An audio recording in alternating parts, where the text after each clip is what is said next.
Hola, ¿cómo están? Soy Erwin García, aquí con Capilla de Fe. En este momento el tema se titula Curso en pro de la ciudadanía celestial. Antes de comenzar, vamos a tener una palabra de oración. Nuestro Dios, que tu Espíritu Santo toque el corazón de cada persona que está allí escuchando y tú puedas hacer un milagro en cada corazón que con atención está aquí esperando recibir de ti tu mensaje. Úngenos en el nombre de Jesús. Amén. Para poder entender este tema de la ciudadanía, hay que entender de dónde venimos y para dónde vamos. Es por eso que voy a hablar un poquito acerca del fenómeno de la inmigración. El fenómeno de la inmigración no es nuevo. Es un fenómeno mundial, especialmente en esta época. Muchas personas de los países pobres vienen a los países más ricos o más pudientes, con más posibilidades, buscando nuevas posibilidades para sus hijos, para sus familias. Vienen con el propósito de trabajar. Países como Australia, España, Estados Unidos se benefician de la mano de obra de muchas de esas personas que buscan nuevos horizontes. El fenómeno de la inmigración, como he dicho, no es nuevo y viene acompañado con el hombre, porque nosotros somos inmigrantes en esta tierra. Peregrinos y advenedizos son palabras bíblicas. Pero también quiero mencionar, dentro de esta perspectiva de dónde venimos y hacia dónde vamos, lo que la palabra nos enseña acerca del fenómeno de la esclavitud. El fenómeno de la esclavitud es un fenómeno muy antiguo que viene casi con el hombre mismo. El enemigo hizo a la raza humana esclava precisamente por su engaño. Más adelante, Caín asesinó a su hermano Abel y lo hizo un esclavo de muerte. Pero este fenómeno, y específicamente en este mensaje, voy a hablar acerca de ese fenómeno de la esclavitud en América. Todo comenzó en el siglo XVII. Las embarcaciones europeas llegaron al norte del África tratando de conquistar por la fuerza la mano de obra que traerían hacia América. Y ese proceso, dividido en 4, captura, transporte, venta, reventa y explotación, lo vamos a explicar con detalle a continuación. En primera instancia, la captura. Los hombres blancos se aproximaban a las viviendas o a los lugares donde se asentaban las tribus africanas y allí entonces procedían a capturar lo que les convenía para traer hacia América. Preferencialmente se inclinaban hacia los jóvenes, los más fuertes, las mujeres también, y si estaban en embarazo también eran bien vistas porque podrían entonces generar doble ingreso ya en las costas americanas. Pero el proceso de transportación era cruento, muy fuera de del consenso del raciocinio humanístico. Lo que hacían estos hombres era básicamente preparar esas embarcaciones que eran diseñadas única y exclusivamente para transporte de mercancías, de animales, y allí en esas bodegas colocar a todos sus esclavos.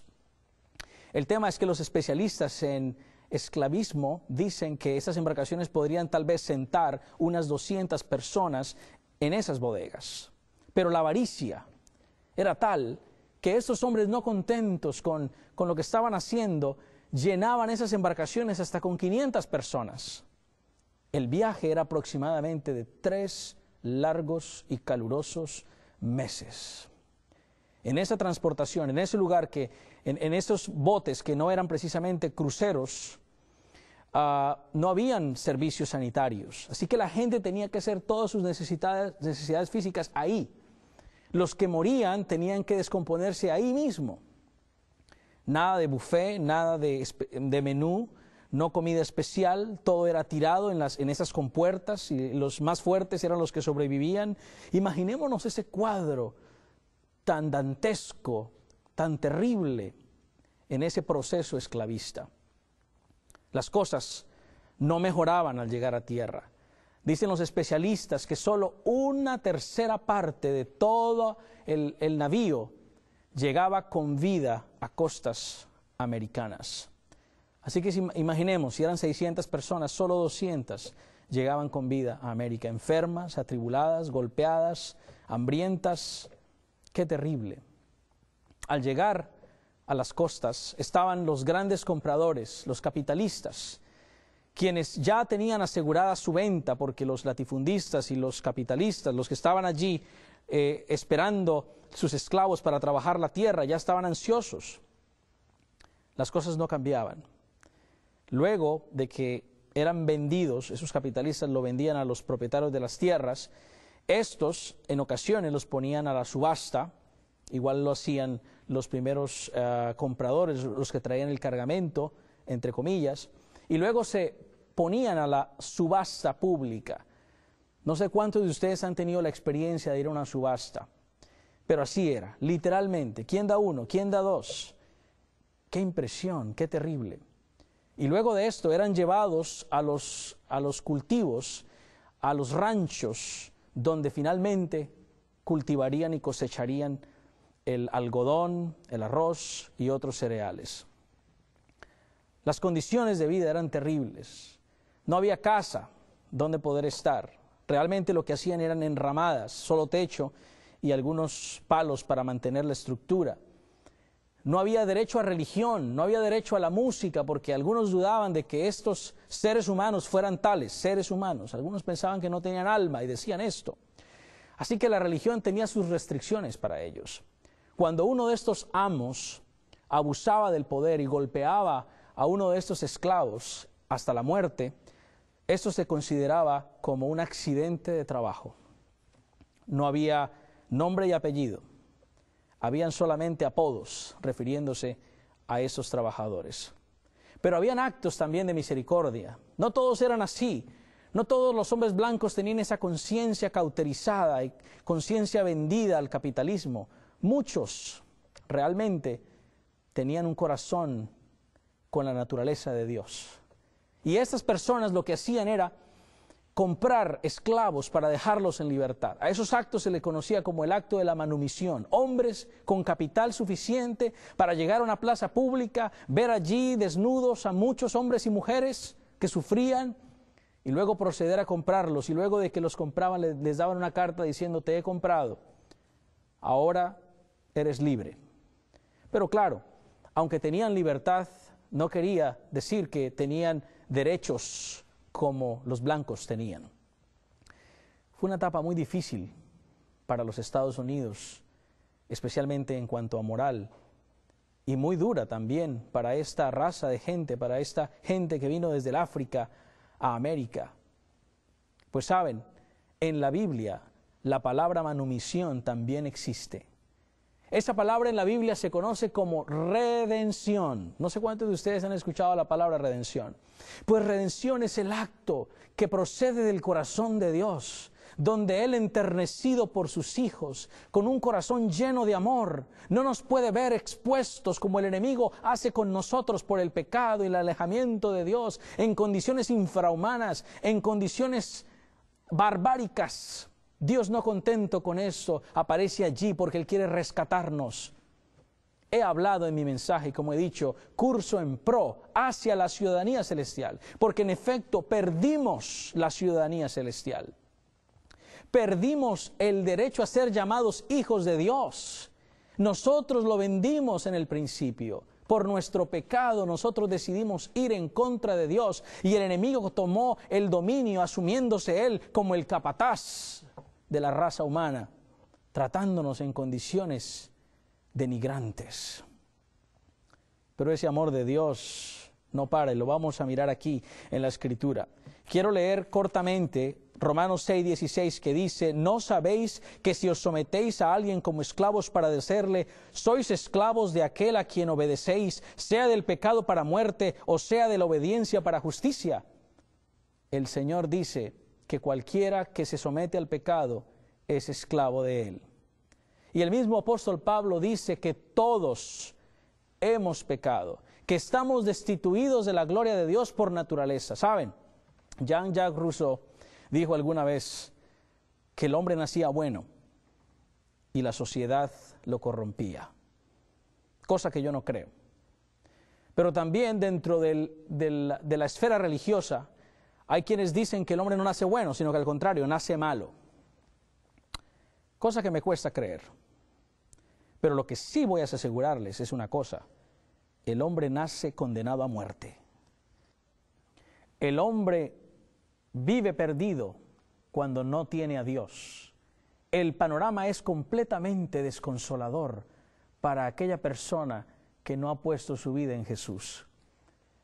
El apóstol Pablo sigue diciendo en cuanto al tema de la esclavitud, pero que gracias a Dios, que aunque erais esclavos del pecado, habéis obedecido de corazón a aquella forma de doctrina, la cual fuisteis entregados, y libertados del pecado, dice 6:18 de Romanos, vinisteis a ser siervos de la justicia. Hay una gran diferencia entre ser un esclavo y ser un siervo. Cuando se es un siervo, se tiene libertad. Cuando se es un siervo, se tiene propiedad. Cuando se es un siervo, somos dueños de nosotros mismos, entre comillas. La cabaña del tío Tom es uno de esos libros de la literatura americana que refleja todo ese proceso de la esclavitud, el tema de la manumisión, el tema de cómo la vida de un esclavo cambiaba al hacerse siervo. Y hay muchas experiencias relacionadas a cómo muchos de esos esclavos, luego de tener su libertad, se quedaban trabajando para sus amos, porque ya no eran sus amos a nivel titular, sino eran sus amos a nivel espiritual, porque eran como sus padres ahora, por esa libertad que les habían regalado. Amigos, el Señor Jesucristo vino a dejarnos en libertad. No para que vivas con grilletes y cadenas, no para que vivas amarrado como un esclavo, sino para que tengas libertad. Conoceréis la verdad y la verdad os libertará. Pero el Señor no conforme con esto, ¡qué grande amor! Ya podemos sentarnos a la mesa como sus hijos, no como esclavos o siervos que tenían esa restricción. El Señor va un paso más. Y vamos a mirar ese texto en San Juan. Juan capítulo 1, versículo 12 y 13. Mas a todos los que lo recibieron, a quienes creen en su nombre, les dio potestad de ser hechos hijos de Dios. Estos no nacieron de sangre, ni por voluntad de carne, ni por voluntad de varón, sino de Dios. Amigos, el Señor nos está ofreciendo nacer de nuevo para poder recibir nuestra condición natural como hijos de Dios. Esa condición perdida. Porque esa esclavitud es real en la vida humana. Esa servidumbre que experimentamos después de entregar nuestro corazón al Señor también es real. Pero mucho más cuando Jesús va al cielo y se presenta después de su resurrección y le dice: Padre, he pagado la deuda de ellos con mi sangre. Ahora quiero ofrecerles mi vida a ellos para que puedan vivir como mis hijos. La realidad es que Jesús pagó con precio nuestra liberación. Él fue nuestro Redentor. Él fue a la plaza pública a buscarnos a nosotros. Tal vez el enemigo estaba pidiendo unos pocos dólares o algunos pesos. Quizás pedía algún planeta desolado en el universo o un par de ángeles. Pero el Señor no se conformó con esto. No dio de lo que le sobraba. Tampoco dio lo que tenía, ni todo lo que tenía. Se dio a sí mismo, completamente. Si Él lo hubiera tenido que haber hecho por ti, solo por ti, tú como único ser en este universo, si tú hubieses sido perdido, únicamente tú, el Señor no hubiese agotado recurso alguno para venirte a rescatar y haberte salvado de las garras de ese tirano, de ese villano. Pero amigos, nosotros también tenemos que entender que no solamente somos hijos de Dios, ahora que hemos nacido de nuevo, que hemos sido engendrados no por voluntad de carne ni de sangre ni por voluntad de varón, sino por voluntad de Dios. Tenemos que entender que tenemos que vivir como tales. Es triste, en mi experiencia pastoral, cuando he visitado personas que siendo hijas de Dios o hijos de Dios, tienen su autoestima por el piso. Se creen menos cosa que los demás. Creen que no pueden alcanzar grandes metas ni grandes sueños. creen que son discriminados, creen que a nadie les importa. La realidad es que es triste, porque como hijos de Dios debemos vivir como tales, dando honra y gloria a nuestro Padre. Vamos a suponer algo, vamos a suponer que en un estadio hay un gran incendio y tú vas con tu familia, tu esposa, tus hijos, y comienza la gente a correr desesperada en ese estadio. La multitud tumba a unos se caen, otros son pisoteados, y tú estás en medio de la trifulca y de repente miras a izquierda y derecha y no está uno de tus hijos. Los grupos de apoyo comienzan a llegar y la gente comienza a buscar cada uno los suyos. ¿A quién crees tú que vas a buscar? Primeramente, sino a tus hijos. Saben, nosotros somos especiales para Dios. Somos especiales porque el Señor tuvo que pagar precio, su sangre, por nosotros. ¿Cuánto vales tú? Eso no lo determina lo que tú pienses de ti mismo. Eso lo determina qué piensa Dios acerca de ti. Porque por el precio que tú fuiste comprado, el único que puede decir lo que tú vales es tu amo. Es aquel que dio su vida por ti. No hay razón para vivir una vida de tinieblas y una vida de esclavitud y una vida miserable, una vida desorganizada, una vida sin metas, una vida sin futuro. No hay razón para tener metas cortas, para no visualizar más allá, para pensar en grande, para pensar que solamente siendo pobres podemos glorificar el nombre de Dios. El Señor quiere que seamos cabeza y no cola. Hay un pasaje más que me llama la atención en este momento y que quiero compartirles. Por eso vamos a buscar en la palabra del Señor, 2 de Corintios, capítulo 5, versículo 20. Dice la palabra del Señor: así que somos embajadores en nombre de Cristo, como si Dios rogara por medio de nosotros. Os rogamos en nombre de Cristo, reconciliaos con Dios. Amigos, ahora no solamente somos hijos de Dios, sino también embajadores. ¿Quién es un embajador? Eso es una persona importante, una persona que representa regularmente un país, una persona que diplomáticamente es enviado a otra parte para representar los intereses de una nación. Pues nosotros por esa razón somos advenedizos, somos peregrinos, porque el Señor nos ha puesto aquí, aunque no somos de acá. Y no somos de acá porque, como dice San Juan, capítulo 1, versículo 3, el mundo no nos conoce. Y el mundo no nos conoce siendo hijos de Dios porque no le han conocido a Él. Somos embajadores diplomáticos del reino de Dios. Está bien que en algunos de nuestros países y nuestras circunstancias difíciles seamos humildes o vivamos en condición humilde, sin muchos recursos. Pero está bien también que procuremos vivir excelentemente, organizadamente, como representantes dignos de la patria celestial.